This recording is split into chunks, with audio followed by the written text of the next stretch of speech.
کیونکہ شادی کا سیزن ہے سارا. تو کوئی کیسے کہہ سکتا ہے کہ اصل میں ہماری فیملی میں ایسا نہیں ہے. نہیں، یقین جانیے گا میں نے سوچا تھا کہ انشاءاللہ میں سب کو وہ موقع بھی پرووائڈ کروں گی کہ جس میں کسی کو یہ نہ لگے کہ اچھا جی میرے مطلب ہے کہ یہ مشکل ہو جاتا ہے.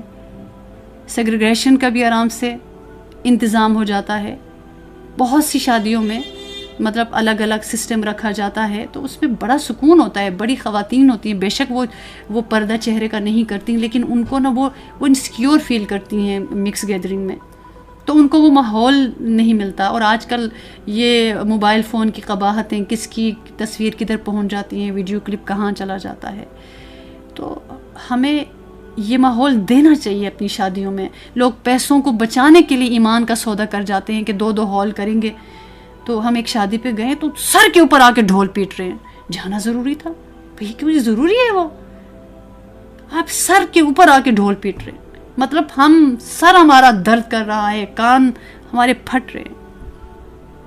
ایک ڈیسنٹ طریقے سے شادی ہوتی ہے نا، ایک سکون سے، محبتوں سے آپ بات کریں، کوئی سنے، کوئی بات کریں آپ سنیں. تو ٹھیک ہے، جس کو اللہ نے دیا ہے وسعت دی ہے تو الگ الگ ہال کرائیں. نہیں ہے، کسی نے نہیں کہا کہ ہال ہی میں جانا ہے. اپنے گھروں میں بھی شادی. یہ کرونا کے دنوں میں کیا ہوا، لوگوں نے بڑے ہمیں خود یاد ہے، ہمارے جو ہے فرینڈ سرکل میں مطلب ان کے جو ہے انہوں نے بڑے بڑے ہال بک کروائے ہوئے تھے. ان کو اپنے گھر میں شادی رکھنی پڑی، 20 رشتوں میں شادی رکھنی پڑی. ہو گئی شادی، خوش ہیں وہ اپنی زندگی میں. اچھا ہوا ان کو نظر بھی نہیں لگی، 4-5 لوگوں کو بولنے کا موقع ہی نہیں ملا. یعنی خوش قسمت تھے وہ لوگ جو ان دنوں میں جن کی شادیاں ہوئی، ان کے پاس بہت بڑا عذر تھا کہ کرونا ہے. بڑے لوگوں کی شادیاں ہوئی ہیں. جن کو اللہ نے دیا ٹھیک ہے، آپ 2 الگ الگ ہال کر لیں تاکہ دونوں کو سکون سے بیٹھنے کا موقع ملے. نہیں ہے، اپنے گھروں میں رکھ لیں. کس نے زبردستی کی ہوئی ہے؟ لیکن ایسا نہیں کیا جاتا. مکس گیدرنگ مطلب کہ شیطان قہقہے مار کے ہنس رہا ہوتا ہے. وہاں پہ ناچنے والے تو ناچتے ہیں، شیطان کہتا ہے کہ مجھے کب موقع ملے گا میں بھی ذرا ناچوں. اس کو تو موقع ہی نہیں دیا جاتا. بے حیائی کی انتہا ہو جاتی. اللہ معاف کرے. ہمیں نہیں پتا وہ کون لوگ کیا ہے، ہو سکتا ہے کہ وہ اللہ کو زیادہ پیارے ہو جائے. لیکن یہ کہ جو ایک رسول اللہ کا عمل ہے نا صلی اللہ علیہ وسلم، ہم اس کو سامنے رکھتے ہوئے بات کریں کہ طوفان بدتمیزی ہوتی ہے شادیوں کے موقع پہ، سب پہ نہیں. تو ہمیں چاہیے کہ جو دین سے جڑے ہوئے لوگ ہیں وہ مثال بنے نا دوسروں کے لیے.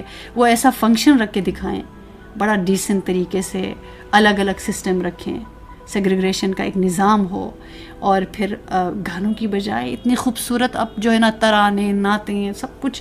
اب تو بہت کچھ ویرائٹی ہے ہمارے پاس کہ اگر کچھ لگانا ہی ہے تو لگانے کو بھی بہت کچھ ہے. اللہ تعالیٰ کے نام لگا سکتے ہیں. الحمدللہ یہ پورا میں نے میڈلے تیار کروایا تھا کہ گانے، کیونکہ آوازیں کراس ہونے کا ہوتا ہے تو کچھ نہ کچھ لگانا ہوتا ہے. تو ہم نے نعتیں، اسماء حسنہ، یہ سسٹم کر دیا تھا. الحمدللہ اس کا جو ہے مطلب مجھے کوئی کہیں سے برا رسپانس نہیں ملا کہ کسی نے کہا ہو کہ ہائے یہ کیا تھا، یہ نہیں ہونا چاہیے. یہ ضرور کہا کہ ہمیں سکون ملا. باقی ٹھیک ہے، اللہ تعالیٰ نے اگر آپ کو وسعت دی ہے، آپ اسٹیج ڈیکور کروائیں، آپ پورا نظام سیٹ کر لیں، خوبصورت طریقے سے ڈیکوریشن ہو، اچھے کپڑے ہوں، کھانا بہترین کھلائیں. مرضی ہے جی جو بھی مینیو میں رکھنا چاہیں، مرضی ہے جن کو اللہ نے جتنی وسعت دی ہے. اس میں کوئی بھی کچھ منع نہیں ہے.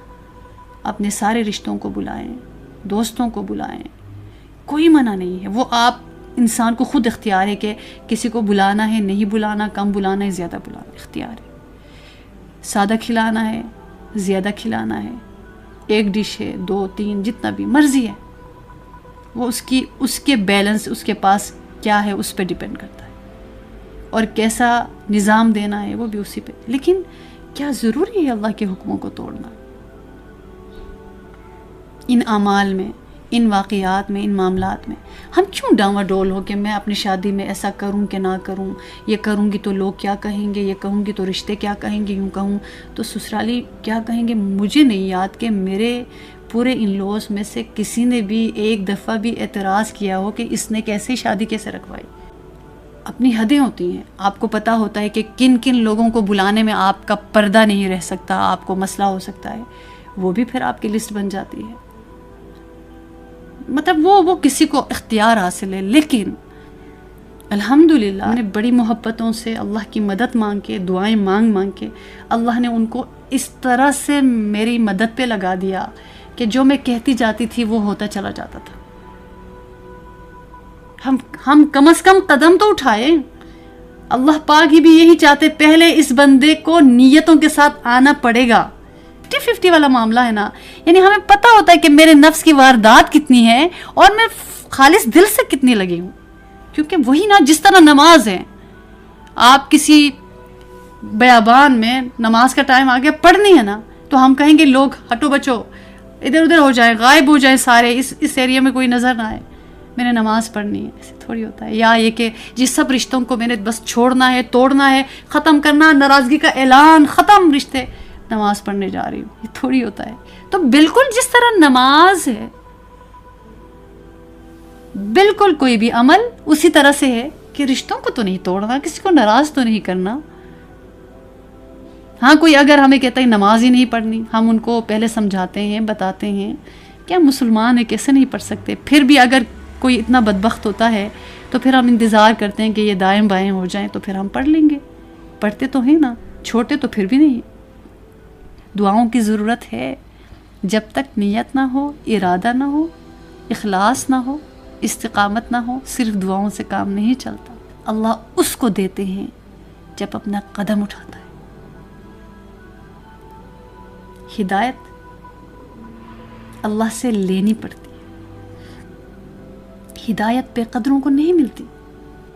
اور میں نے کچھ مثالیں آپ کو بتائیں کہ آپ سب کی زندگی اسی طرح ہے جیسے میری زندگی، ہم سب کی. ہمیں عام ماحول میں، اسی دنیا میں، یہی بازار، اسی سے گزر کے جانا ہے. کیونکہ ہمارے نبی صلی اللہ علیہ وسلم کو بھی نا تانا یہی ملتا تھا کہ ما لہذا الرسول یأکل الطعام ویمشی فی الاسواق. یعنی یہ کیسے رسول ہیں جو کھانا بھی کھاتے ہیں اور بازاروں میں بھی جاتے ہیں. یعنی آج بھی عام لوگوں کی جو کا اعتراض یہ ہوتا ہے کہ دیکھو یہ مولوی کو بڑی گاڑی میں بیٹھے ہوئے، دیکھو مولوی کو اتنا بڑا گھر ہے، واہ یہ کیسے دیندار ہے، بریزے کے کپڑے پہنتی ہیں.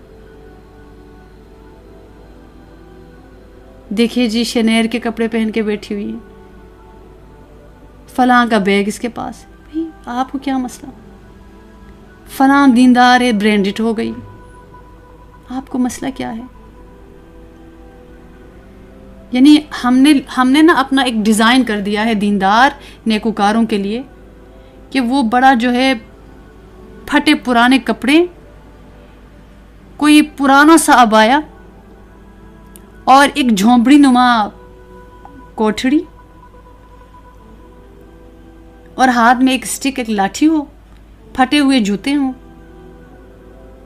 اسی لیے ہمارے ریجن میں اس میں ان کو بزرگ سمجھا جاتا ہے جو بال نہیں دھوتے، جو کپڑے میلے کچیلے ہوتے ہیں، جن کا برا کوئی حال ہوتا ہے، ان کو بابا سمجھا جاتا ہے. یہاں پہ آپ کو خود پتہ ہے ماشاءاللہ، آپ آنکھیں کھول کر آپ سب چلتے ہیں. اصل میں ہمارا مزاج ہے، یعنی ابھی کا انسانوں کا مزاج ہوتا ہے.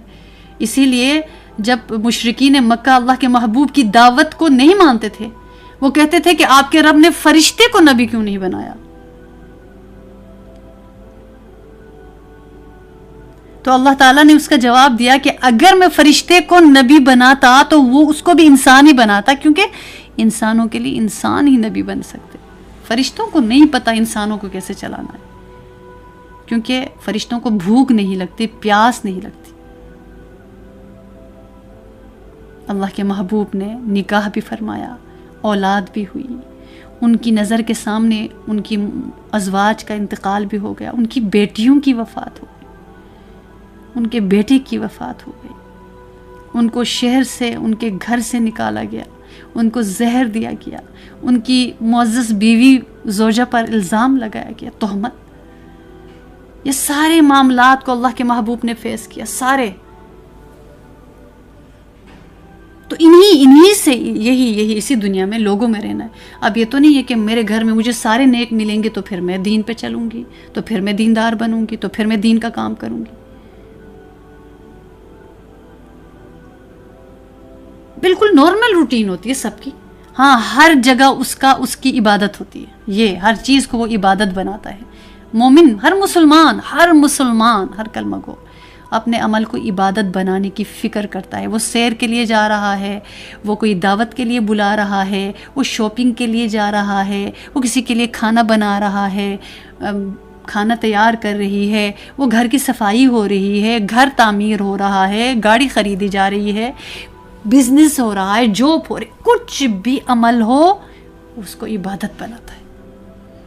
یہ نہیں ہے کہ عبادت کے لیے ان چیزوں کو، یعنی یہ چیزیں چھوڑ دیں، یہ عبادت نہیں ہے. نہیں،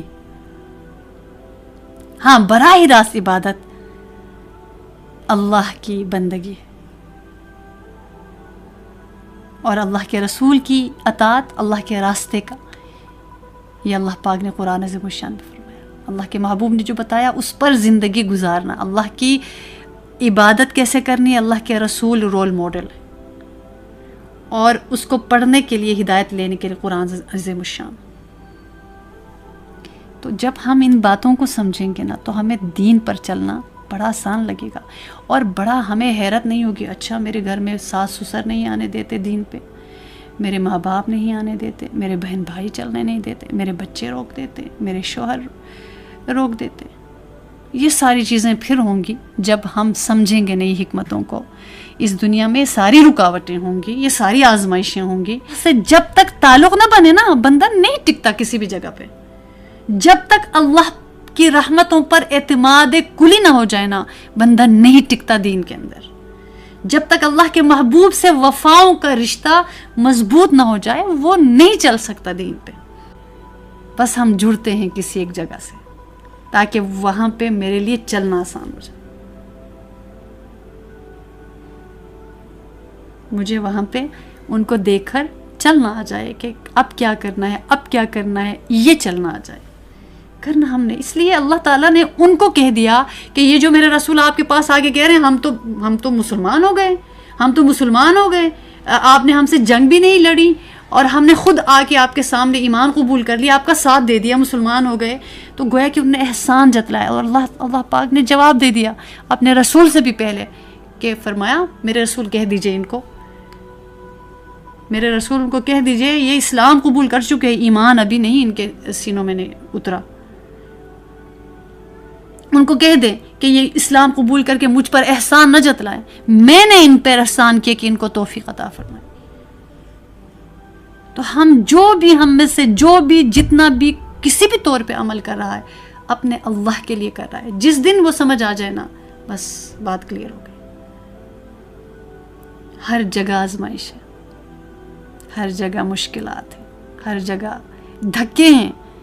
تو اس لیے دین کو حکمتوں کے ساتھ سمجھنے کی اللہ سے دعا کریں. اللہ آپ ہمیں دین دیجیے تو حکمتوں کے ساتھ دیجیے.